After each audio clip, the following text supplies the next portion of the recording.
Good morning. I'm Vivek Arulnathan, and my presentation today will focus on why there is a need for sector specific sustainability tools such as Nest that is being developed for Canadian egg farmers. Now, I'll begin by acknowledging that I'm currently a PhD candidate at UBC Okanagan, which resides in the unceded territories of the Seal Okanagan peoples. In order to measure, monitor, and aid the transition towards more sustainable agri-food systems, a wide variety of farm level sustainability assessment methods are being developed. Of particular interest is the growing number of computer-based sustainability assessment and decision support tools. These are user-friendly tools that require minimal data and in agri-food systems are primarily intended for farm-level use. Decision support tools simplify complex sustainability issues, making the concept of sustainability more accessible to farmers and thus supporting them in independent decision making. Decision support tools can vary a lot in their scope, target audience, selection of sustainability themes and indicators, aggregation, and input requirements.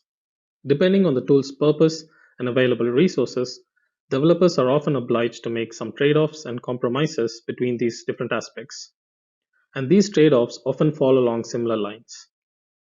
For example, here is a selection of tools that were part of a literature review we did on farm level decision support tools.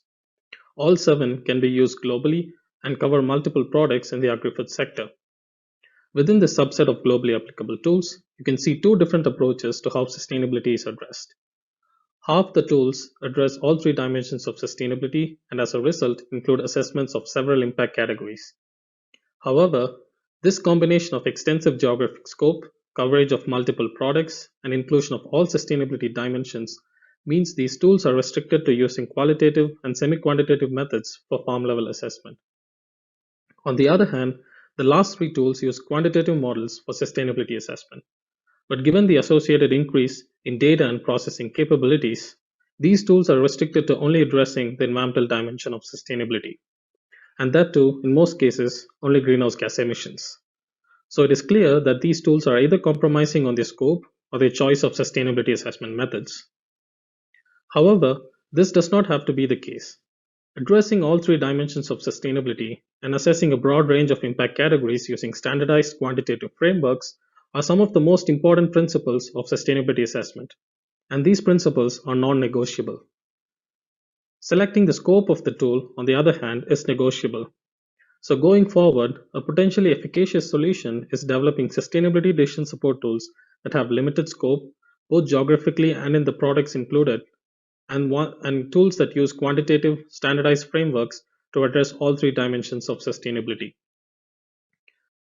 An example of such decision support tool is Nest. The National Environmental Sustainability Tool is an online tool intended to help Canadian egg farmers better understand sustainability risks and opportunities associated with their business and to help them continue to improve their sustainability performance over time. As a decision support tool designed specifically for egg farmers, it will have the ability to provide relevant, contextualized, and customized decision support.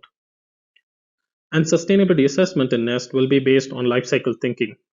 Lifecycle thinking is a systems-based sustainability management approach that considers all the relevant interactions in the supply chain associated with a good or service. The ISO standardized lifecycle assessment is today the preeminent framework globally for environmental assessment. And there are other lifecycle based methods such as lifecycle costing and social lifecycle assessment to address the economic and social dimensions. The use of lifecycle based methods ensures that sustainability assessment in Nest is standardized, comprehensive, multi-criterial, and preventing the shifting of burdens to other parts of the system. Of course, sustainability assessment itself is not sufficient to help farmers make decisions. Hence, the most important aspect of Nest is the inclusion of a number of features to help contextualize the results.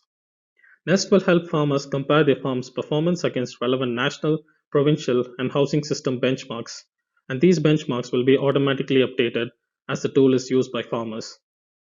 Farmers will also have the ability to set sustainability targets and create action plans to achieve them. Farmers can also track their progress towards achieving these targets, in addition to being able to monitor trends associated with their farm sustainability outcomes year on year. Nest will also include a knowledge transfer module through which farmers will have access to detailed information on management practices and green technologies that have the potential to improve their farm sustainability performance. So farm level decision making plays a crucial role in the sustainability of agricultural systems. If we are to make effective progress towards making these systems more sustainable, it is important that farmers are supported with adequate, standardized, and context specific sustainability measurement and decision support capabilities, such as Nest, that is also accessible, easy to use, and does not require a lot of data and time.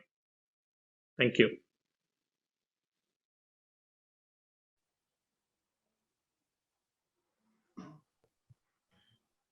Thank you very much for your presentation. Very interesting again, and going in line with that big initiatives in sustainability. I really like it. So here we've got a question from Vincent Guionnet. What provision do you have about data privacy with Nest? I'll probably I'll probably specify two different things that, probably the highlights of our data privacy, plans for Nest.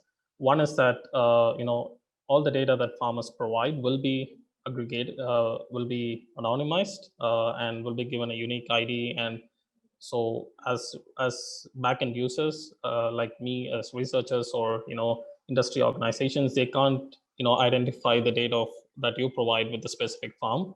And the second is we also are including a feature in Nest that gives you the ability to make a decision on whether you actually want to submit your data. So you can use Nest to, do an assessment of your farm, but you will have the option to choose whether you want to submit the data that we will use for our research work or any reporting in the future. All right. Thank you. And that kind of raises a follow-up question here. What is the incentive then for producers or for farmers to actually contribute their data? You would say, is there any process to incentivize?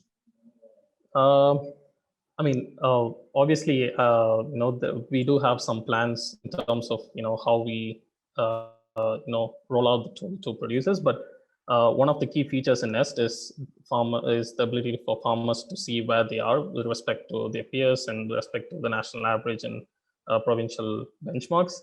And those benchmarks are only as strong as the data that farmers provide. So if 100 farmers use it and only 10 decide to provide us with data, those benchmarks are going to be unreliable. So that's certainly to increase the value that Nest provides to you as a user.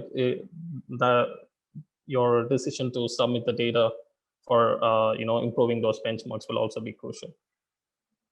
All right, thank you very much.